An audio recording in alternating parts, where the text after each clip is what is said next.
Chapter 10. I Ruin a Perfectly Good Bus. It didn't take me long to pack. I decided to leave the Minotaur horn in my cabin, which left me only an extra change of clothes and a toothbrush to stuff in a backpack Grover had found for me. The camp store loaned me $100 in mortal money and 20 golden drachmas.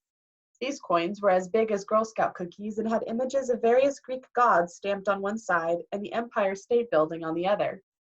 The ancient mortal drachmas had been silver, Chiron told us, but Olympians never used less than pure gold. Chiron said the coins might come in handy for non-mortal transactions, whatever that meant. He gave Annabeth and me each a canteen of nectar and a Ziploc bag full of ambrosia squares, to be used only in emergencies, if we were seriously hurt. It was god food, Chiron reminded us. It would cure us of almost any injury, but it was lethal to mortals. Too much of it would make a half-blood very, very feverish. An overdose would burn us up, literally. Annabeth was bringing her magic Yankees cap, which she told me had been a 12th birthday present from her mom. She carried a book on famous classical architecture written in ancient Greek to read when she got bored, and a long bronze knife hidden in her shirt sleeve. I was sure the knife would get us busted the first time we went through a metal detector. Grover wore his fake feet and his pants to pass as human. He wore a green Rasta-style cap because when it rained, his curly hair flattened and you could just see the tips of his horns. His bright orange backpack was full of scrap metal and apples to snack on. In his pocket was a set of reed pipes his daddy goat had carved for him, even though he only knew 2 songs, Mozart's Piano Concerto No. 12 and Hilary Duff's So Yesterday, both of which sounded pretty bad on reed pipes. We waved goodbye to the other campers, took one last look at the strawberry fields, the ocean, and the big house, then hiked up Half-Blood Hill to the tall pine tree that used to be Talia, daughter of Zeus. Chiron was waiting for us in his wheelchair. Next to him stood the surfer dude I'd seen when I was recovering in the sick room. According to Grover, the guy was the camp's head of security. He supposedly had eyes all over his body so he could never be surprised. Today, though, he was wearing a chauffeur's uniform, so I could only see extra peepers on his hands, face, and neck. This is Argus, Chiron told me. He will drive you into the city and keep an eye on things. I heard footsteps behind us. Luke came running up the hill, carrying a pair of basketball shoes. Hey, he panted. Glad I caught you. Annabeth blushed, the way she always did when Luke was around. Just wanted to say good luck, Luke told me. And I thought, maybe you could use these. He handed me the sneakers, which looked pretty normal. They even smelled kind of normal. Luke said, Maya. White birds' rings sprouted out of the heels, startling me so much I dropped them. The shoes flapped around on the ground until the wings folded up and disappeared. Awesome, Grover said. Luke smiled. Those served me well when I was on my quest. Gift from Dad. Of course, I don't use them much these days. His expression turned sad. I didn't know what to say. It was cool enough that Luke had come to say goodbye. I'd been afraid he might resent me for getting so much attention the last few days. But here he was, giving me a magic gift. It made me blush almost as much as Annabeth. Hey, man, I said. Thanks. Listen, Percy. Luke looked uncomfortable. A lot of hopes are riding on you, so just kill some monsters, okay? We shook hands. Luke patted Grover's head between his horns, then gave a goodbye hug to Annabeth, who looked like she might pass out. After Luke was gone, I told her, You're hyperventilating. Am not. You let him capture the flag instead of you, didn't you? Ugh, why do I want to go anywhere with you, Percy? She stomped down the other side of the hill, where a white SUV waited on the shoulder of the road. Argus followed, jingling his car keys. I picked up the flying shoes and had a sudden bad feeling. I looked at Chiron.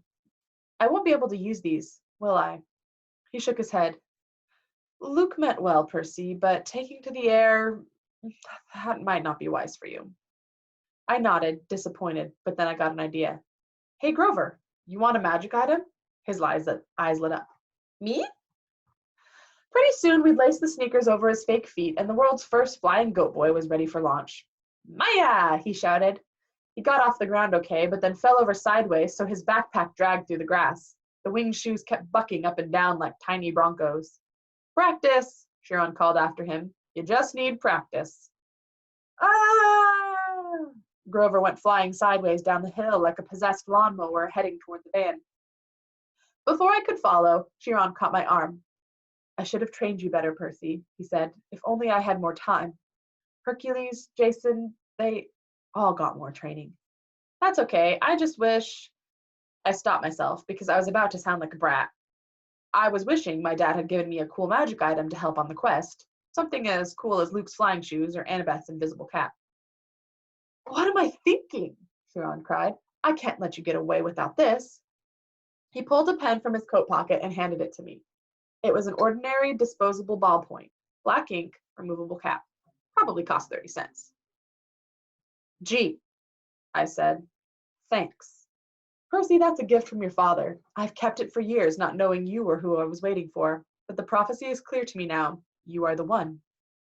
I remembered the field trip to the Metropolitan Museum of Art when I'd vaporized Mrs. Dodds. Chiron had thrown me a pen that turned into a sword. Could this be? I took off the cap, and the pen grew longer and heavier in my hand. In half a second, I held a shimmering bronze sword with a double-edged blade, a leather-wrapped grip, and a flat hilt riveted with gold studs. It was the first weapon that actually felt balanced in my hand. The sword has a long and tragic history that we need not go into, Chiron told me. Its name is Anaklosmus. Riptide, I translated, surprised the ancient Greek came so easily.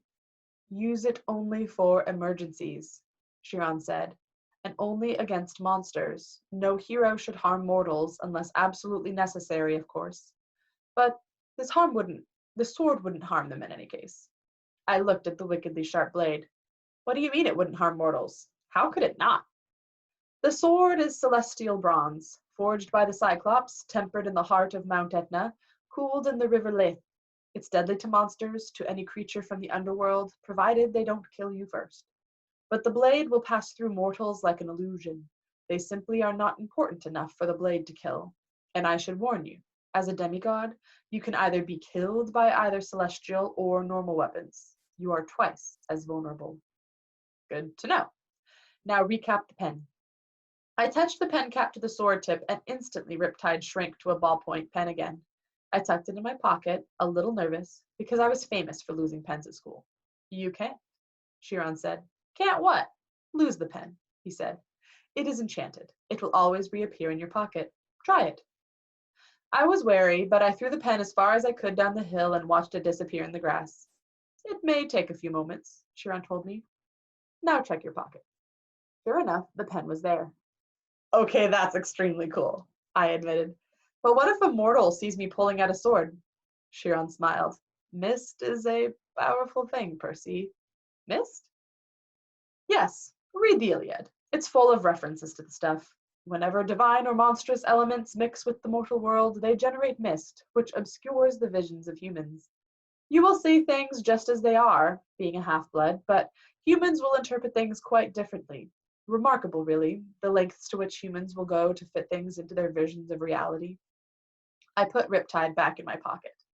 For the first time, the quest felt real. I was actually leaving Half-Blood Hill. I was heading west with no adult supervision, no backup plan, not even a cell phone. Chiron said cell phones were traceable by monsters. If we used one, it would be worse than sending up a flare. I had no weapon stronger than a sword to fight off monsters and reach the land of the dead. Chiron, I said, when you say the gods are immortal, I mean, there was a time before them, right? 4 ages before them, actually. The time of the Titans was the 4th age, sometimes called the Golden Age, which is definitely a misnomer. This, the time of Western civilization and the rule of Zeus, is the 5th age. So what was it like before the gods? Chiron pursed his lips. Even I am not old enough to remember that, child. But I know it was a time of darkness and savagery for mortals. Kronos, the lord of the Titans, called his reign the Golden Age because men lived innocent and free of all knowledge. But that was mere propaganda. The Titan King cared nothing for your kind except as appetizers or a source of cheap entertainment. It was only in the early reign of Lord Zeus, when Prometheus the good Titan brought fire to mankind, that your species began to progress, and even then, Prometheus was branded a radical thinker. Zeus punished him severely, as you may recall. Of course, eventually the gods warmed to humans and Western civilization was born. But the gods can't die now, right? I mean, as long as Western civilization is alive, they're alive. So even if I failed, nothing could happen so bad it would mess everything, right?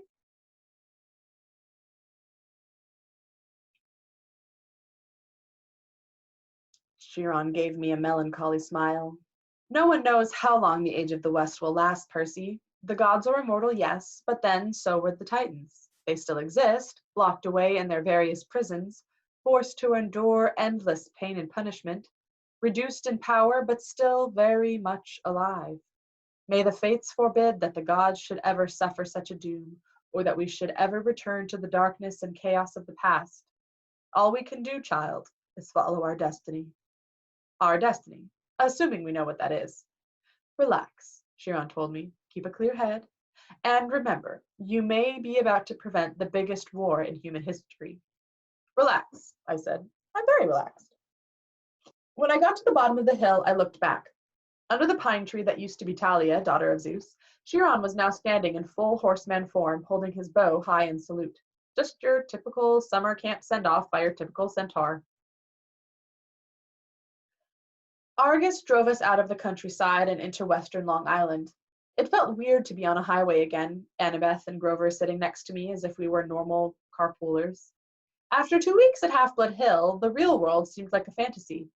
I found myself staring at every McDonald's, every kid in the back of his parents' car, every billboard and shopping mall. So far, so good, I told Annabeth.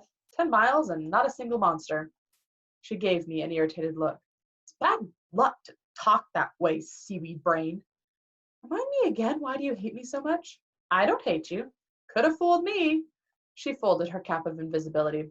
Look, we're just not supposed to get along, okay? Our parents are rivals. Why? She sighed. How many reasons do you want? One time, my mom caught Poseidon with his girlfriend in Athena's temple, which is hugely disrespectful. Another time, Athena and Poseidon competed to be the patron god for the city of Athens. Your dad created some stupid saltwater spring for his gift. My mom created the olive tree. The people saw that her gift was better, so they named the city after her. They must really like olives. Oh, forget it. Now, if she'd invented pizza, that I could understand. I said forget it! In the front seat, Argus smiled. He didn't say anything, but one blue eye on the back of his head winked at me. Traffic slowed us down in Queens. By the time we got into Manhattan, it was sunset and starting to rain. Argus dropped us at the Greyhound station on the Upper East Side, not far from my mom and Gabe's apartment. Taped to a mailbox was a soggy flyer with my picture on it. Have you seen this boy? I ripped it down before Annabeth and Grover could notice. Argus unfolded our bags, made sure we got our bus tickets, then drove away. The eye on the back of his hand opening to watch us as he pulled out of the parking lot. I thought about how close I was to my old apartment. On a normal day, my mom would be home from the candy store by now. Smelly Gabe was probably up there right now, playing poker, not even missing her. Grover shouldered his backpack. He gazed down the street in the direction I was looking. You want to know why she married him, Percy? I stared at him. Were you reading my mind or something? Just your emotions, he shrugged. Guess I forgot to tell you satyrs can do that. You were thinking about your mom and your stepdad, right? I nodded, wondering what else Grover might have forgotten to tell me. Your mom married Gabe for you, Grover told me. You call him smelly, but you've got no idea. The guy has this aura. Yuck, I can smell him from here. I can smell traces of him on you, and you haven't been near him for a week. Thanks, I said. Where's the nearest shower? You should be grateful, Percy. Your stepfather smells so repulsively human, he could mask the presence of any demigod. As soon as I took a whiff inside his Camaro, I knew. Gabe has been covering your scent for years. If you hadn't lived with him every summer, you probably would have been found by monsters a long time ago. Your mom stayed with him to protect you. She is a smart lady. She must have loved you a lot to put up with that guy, if that makes you feel any better. It didn't, but I forced myself not to show it. I'll see her again, I thought. She isn't gone. I wondered if Grover could still read my emotions, mixed up as they were. I was glad he and Annabeth were with me, but I felt guilty that I hadn't been straight with them. I hadn't told them the real reason I'd said yes to this crazy quest. The truth was, I didn't care about retrieving Zeus's master lightning bolt, or saving the world, or even helping my father out of trouble. The more I thought about it, I resented Poseidon for never visiting me, never helping my mom, never even sending a lousy child support check. He'd only claimed me because he needed a job done. All I cared about was my mom. Hades had taken her unfairly, and Hades was going to give her back. You will be betrayed by one who calls you a friend, the oracle had whispered in my mind. You will fail to save what matters most in the end. Shut up, I told it. The rain kept coming down. We got restless waiting for the bus and decided to play some hacky sack with one of Grover's apples. Annabeth was unbelievable. She could bounce the apple off her knee, her elbow, her shoulder, whatever. I wasn't too bad myself. The game ended when I tossed the apple toward Grover and it got too close to his mouth. In one mega goat bite, our hacky sack disappeared, core, stem, and all. Grover blushed. He tried to apologize, but Annabeth and I were too busy cracking up. Finally, the bus came. As we stood in line to board, Grover started looking around, sniffing the air like he smelled his favorite school cafeteria delicacy, enchiladas. What is it? I asked. I don't know, he said tensely. Maybe it's nothing. But I could tell it wasn't nothing. I started looking over my shoulder too. I was relieved when we finally got on board and found seats together in the back of the bus. We stowed our backpacks. Annabeth kept slapping her Yankees cap nervously against her thigh. As the last of the passengers got on, Annabeth clamped her hand onto my knee. Percy. An old lady had just boarded the bus. She wore a crumpled velvet dress, lace gloves, and a shapeless orange knit hat that shadowed her face, and she carried a big Paisley purse. When she tilted her head up, her black eyes glittered, and my heart skipped a beat. It was Mrs. Dodds. Older, more withered, but definitely that same evil face. I scrunched down in my seats. Behind her came two more old ladies, one in a green hat, one in a purple hat. Otherwise, they looked exactly like Mrs. Dodds. Same gnarled hands, Paisley handbags, wrinkled velvet dresses, triplet demon grandmothers. They sat in the front row, right behind the driver. The two on the aisle crossed their legs over their walkway, making an X. It was casual enough, but it sent a clear message. Nobody leaves. The bus pulled out of the station, and we headed through the slick streets of Manhattan. She didn't stay dead long, I said, trying to keep my voice from quivering. I thought you said they could be dispelled for a lifetime. I said, if you're lucky, Annabeth said. You're obviously not. All three of them, Grover whimpered. The Immortalis. It's okay, Annabeth said, obviously thinking hard. The Furies, the three worst monsters from the underworld, no problem, no problem. We'll just slip out the windows. They don't open, Grover moaned. A back exit? She suggested. There wasn't one. Even if there had been, it wouldn't have helped. By that time, we were on 9th Avenue, heading for the Lincoln Tunnel. They won't attack us with witnesses around, I said. Will they? Mortals don't have good eyes, Annabeth reminded me. Their brains can only process what they see through the mist. They'll see three old ladies killing us, won't they? She thought about it. Hard to say, but we can't count on mortals for help. Maybe an emergency exit in the roof?